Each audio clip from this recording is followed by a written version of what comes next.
With just days before we are in full swing for the holidays, you might be feeling the stress and the pressure when we really should be enjoying this time. Here this morning to help us with what she calls a more resilient life is Dr. Taryn Marie. It's good to have you with us. Thank you. It's great to be here. So first of all, tell us what a resilient life means. Yeah, absolutely. And so I think we live in a day and age where resilience is pretty poorly defined, but we know quite a bit about resilient thinking. Growth mindset with Carol Dweck, positive psychology, saying nice things to ourselves. So we know quite a bit about resilient thinking. We know much less about resilient doing.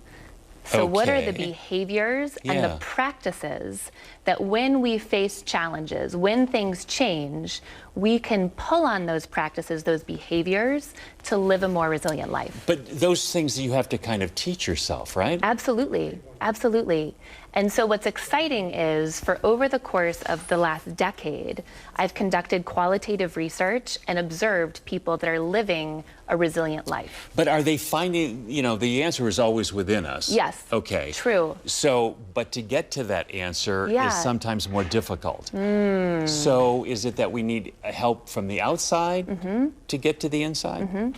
It's that there are key behaviors or key things that we can do in those moments that an evidence-based research program would suggest are actually going to make us feel better and be more resilient. Okay, and it's harried times, especially around the holidays. Absolutely. Because we've created those harried times. I wasn't going to mention that. But we do. I mean, don't we? We've created it ourselves. Absolutely. So how do we get to the place where we can really just step back and enjoy the moment? Yeah. Give us some tricks. Absolutely, absolutely. I love that you're talking about enjoying the moment, because that just seems to be more and more rare now with just all of the churn of the holidays, our phones in our pockets, right? One of the practices that we know that makes people more resilient is this practice called gratiosity, right? That's not a word you've heard before. No. And I know that because I made it up. Oh. Well, it will be in Webster's probably, but. So gratiosity is the compilation or the combination of gratitude and generosity, right? So one of the exciting things about gratitude and resilience is that it's actually physiologically impossible to feel grateful and pissed off. Right? We've got to choose one. We've got to choose one, right? Yeah. And so when you want to be more in the moment, it's about looking around and saying, what in this moment can I be grateful for, right? And then being able to say to people, you know what, I'm so grateful that you made the trip in for the holidays. I am so grateful that you were able to help me with the turkey.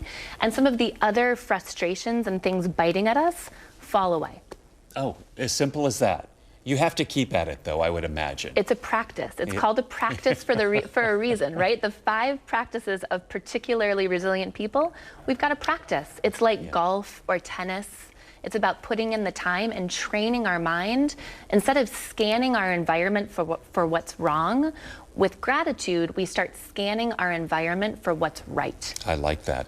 Okay, with the holidays here and upon us, and social media, I think that there is this thing of, well, we've got to post this. You know, we've got to get the picture of the family by the tree. We've got to post it now. Really? Yeah. No, we don't. No, we don't. No, we don't. Right. So there's a bit of being in the moment, right? There again, sure. And then there's also this maybe broader conversation around how social media informs how we feel about ourselves, right? And so we know, not just during the holidays, but all year round, and I think it's heightened at the holidays, that comparison is the thief of joy. Great point. Right?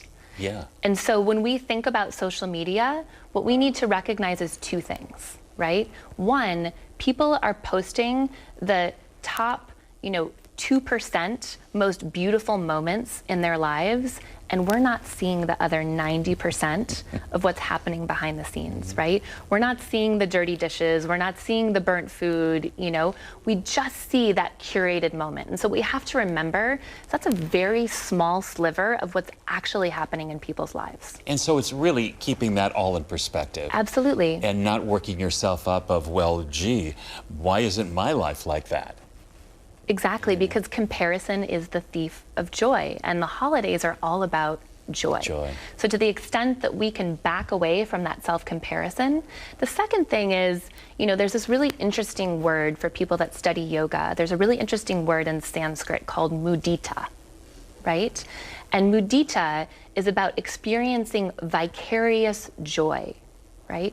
Something beautiful happened to you, you're having a wonderful time with your family, your tree looks gorgeous, your presents are perfectly wrapped, right? Rather than feeling frustrated and thinking, I'm not as good as Joe's family, I can experience mudita for you. I can experience vicarious joy for the gifts and the blessings that you have in your life at the holiday season. Isn't it wonderful when you can look at somebody and have more joy for them than you do for yourself sometimes? Absolutely. Yeah. Yeah, I love that. Yeah, and that's something that you have to, practice, cultivate. practice. Yes. You've got a book that's coming out, next year? Yeah, in the fall of 2020, the 5 practices of particularly resilient people. So it outlines these practices. All right, but we can start practicing now. Absolutely. No time like the present. Thank you. What a pleasure. Oh, thank you so much. Happy holidays. Thank you. Same to you. Namaste. Namaste. All right, we're back after this.